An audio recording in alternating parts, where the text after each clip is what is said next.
Hello everyone, today I'll show you how to copy a text box in Google Spreadsheet. Open your Google Spreadsheet. Now click on this text box and here you will find this three dot option. Select here. Now select edit here and drawing page already open. Now click on this text box and put your mouse cursor here and move icon showing here. Now click right button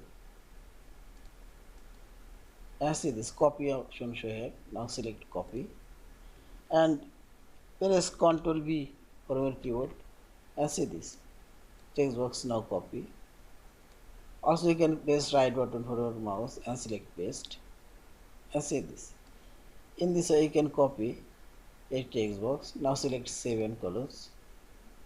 Also you can paste here. See this. Yeah, this is. Thank you for watching. Please subscribe, like, share and comment.